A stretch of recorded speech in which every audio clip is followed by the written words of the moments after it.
Hey everybody, I'm Coach Brick. Hey guys, welcome to our LEGO Fantastic Beasts Grindlewald's Escape set number 75951. This is part 1 of bag 1. Let's get into it.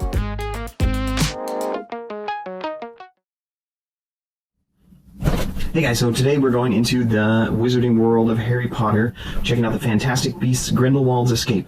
So let me tear into this, and we'll get sorting the pieces and get going for you.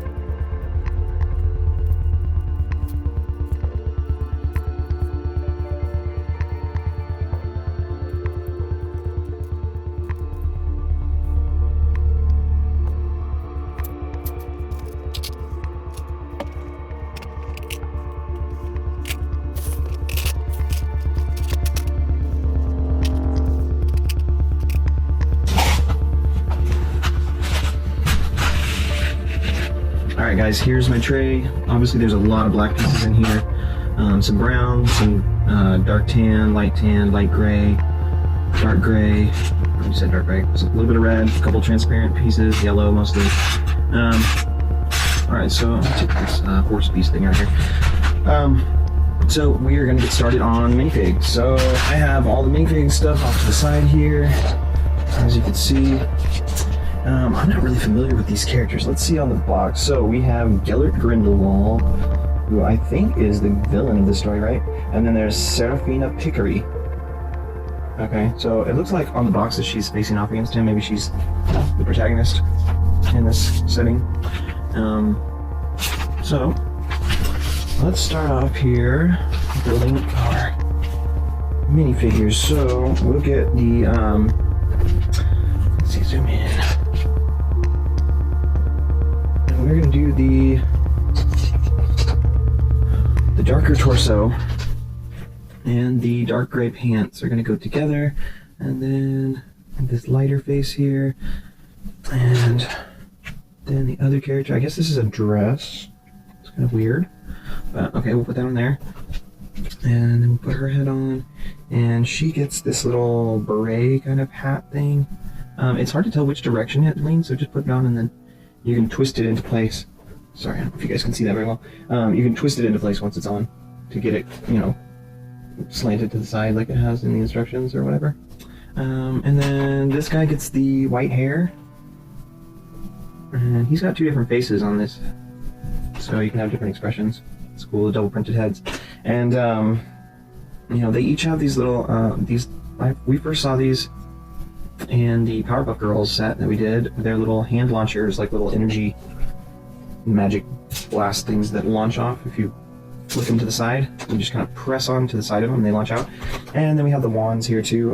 It shows you break the tip off downwards like this, like that, and then they snap off from this base. There's some cool MOC stuff online if you want to check out stuff that people have built with like the wand base intact in this thing. It's really creative. But for now we're just going to use them like wands. They clip into the hands like this.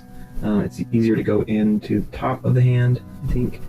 And they can hold it like this on the bigger part of the handle, or it can also, if you press it up into this weird little, like, it's not really a rounded shape, but it's got different angles kind of rounded off in it.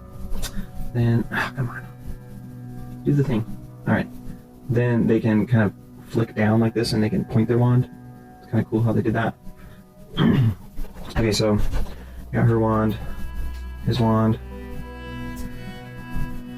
and then they have their magic. They shoot out of their hands. I guess the wand is supposed to be shooting the magic or whatever, but anyway, so they have it here like that. So we'll put it together like that. Then let's go on to the next page.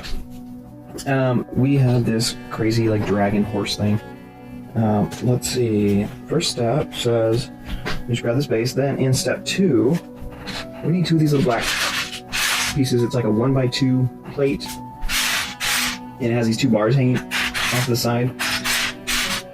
We always use these on the front of our spaceships as like little laser blasters off the nose of the spaceship. So like this. Anyway, we're gonna get 2 of those. We're gonna put them back to back, and then we need one of these like dark tan 1 or 2x2 plates.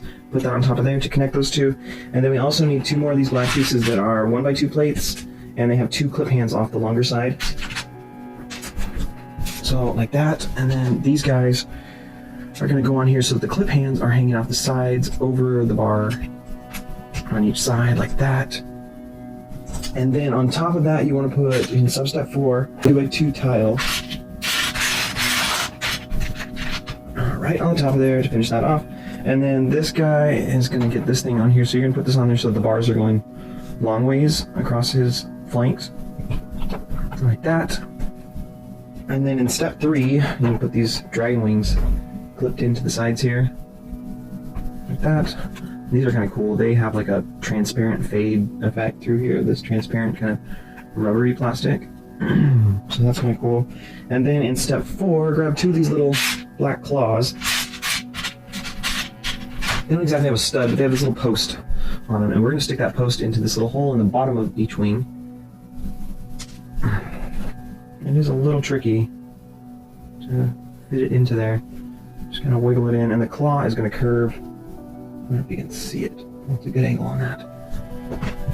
The claw is going to kind of curve back like that for maximum snaggage. Okay, so there's your little dragon horse.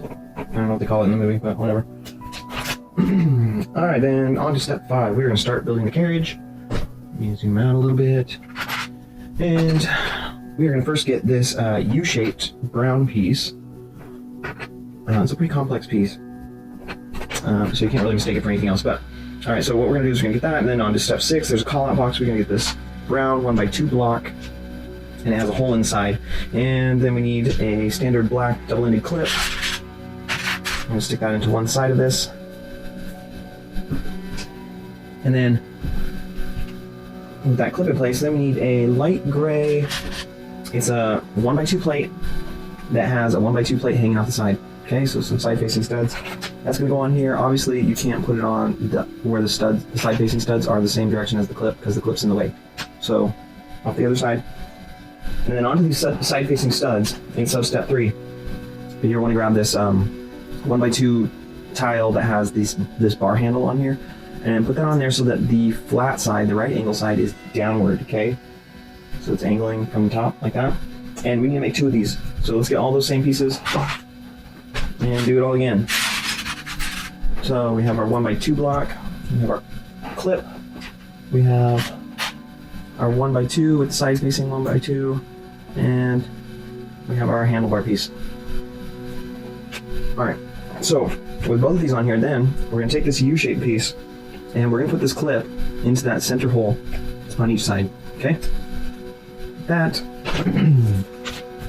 Then in step 7, we are going to grab a brown 2x4 block and also this dark gray 1x2 block with the clip hole, and then it also has 2 of these little Technic beams coming off the side of it like that, so that it makes this U-shaped kind of thing. It's like bunny ears. It looks like a little rabbit face with eyes on there. And this is going to go on one end of this U-shaped piece on the end here, kind of like if this is, imagine this is like a Viking longship and this is like the figurehead, like that. And then this would go on the tail. You're just going to put one very end of that onto that other tail piece of the U-shape. Then let's go to step 8. We need 2 of these black like zigzag step pieces. And they're going to go end to end on the inside of here and basically just clamp those 2 pieces into place.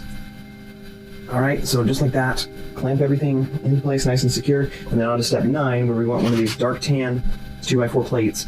We'll put this down in the middle, just like that, drop it down into place on top of those black pieces. And then step 10, we need 2 of these black U-shaped pieces. It's kind of like a cross-section of a boat hull, like that. So put both of those side by side here on top of these light gray pieces, like that. and these kind of move. I don't know what the deal is with that. We'll have to see what kind of feature that creates with these being able to move. So line them up like that. Then in step 11, we want to get 2 of these dark tan 2x4 plates, and we're going to put them side by side long ways down here in the bottom so that they are going to split the difference between that other 2x4 dark tan piece, okay? And that locks these pieces into place, so they're not going to swivel anymore. I guess it's not a feature, whatever. Now on to step 12. We're going to go, let's see, we're going to make an axle. So grab one of these axle pieces and brown the 2x4 plate with the little clip axles off the sides. And then we also need a dark tan 2x2 plate. Put that right in the middle of our axle piece.